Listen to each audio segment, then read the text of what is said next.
You know, for the longest time, I've been trying to avoid the Toys to Life kind of games, because I always saw it as a blatant cash grab. Heck, I've even avoided amiibos for the same reason. So when I saw LEGO Dimensions, I was admittedly pretty conflicted.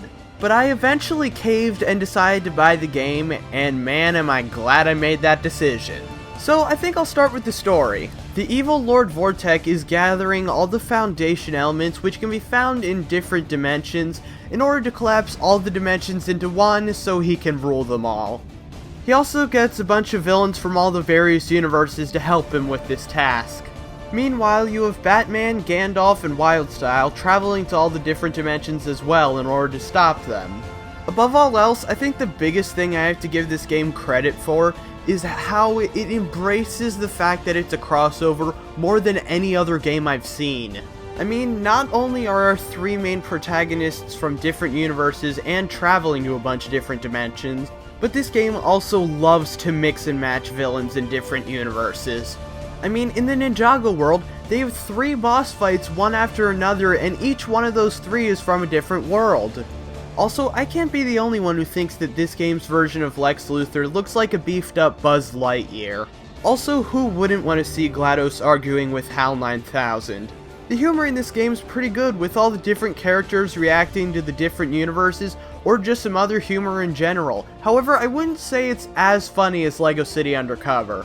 Although then again, beating LEGO City isn't exactly an easy feat to achieve.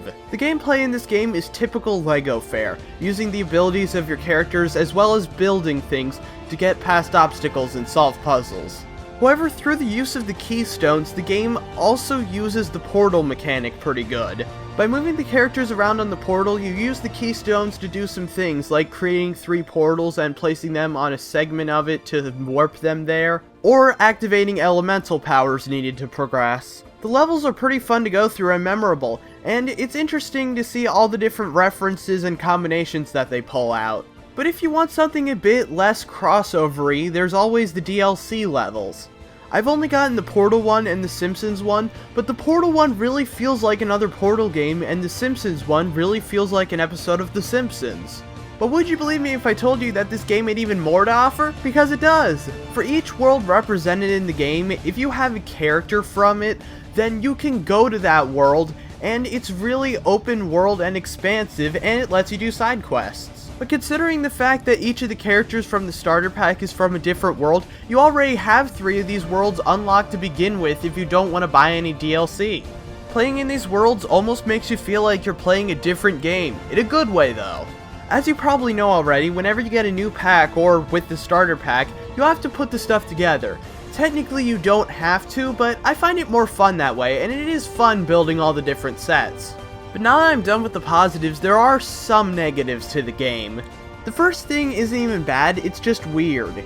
And that thing is just how strange LEGO's priorities are when it comes to voice acting. From what I understand, all the voice clips from The Simpsons were taken from the show, yet they were able to get the voices of GLaDOS Wheatley and Cave Johnson to come and record original lines. They were able to get Will Ferrell to come back and reprise his role as President Business, yet they weren't able to get the voice actors from their own TV show that has over 50 episodes. This doesn't really detract from the game, but I just thought I'd mention it. But now on to the actual negatives. For starters, while the gameplay in general was pretty fun, there were a couple points here or there where I did feel it got a little bit repetitive. But in general, it's not really a problem. One thing I'm not even going to try to defend though is the controls with the car. Honestly, I don't think I had as tough a time with it as some other people did, but I am not going to deny that the controls are very awkward and take getting used to. Which is really strange when you consider the fact that these guys were able to do driving controls well in the past.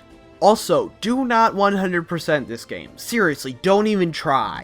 LEGO games in general are difficult to 100%, but this one especially, seeing as so many things you need a character's ability to do, and that character you need to buy. I did the math, and the total cost of buying this game, plus all of the packs, is a total of $817.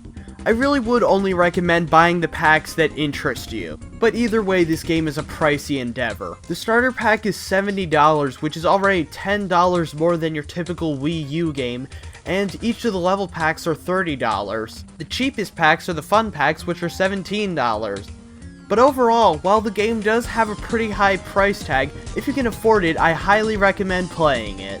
Also, one last thing, while I am doing this review in 2016, I actually played the game at the tail end of 2015, so don't be surprised when you see it show up in my best of 2015 list.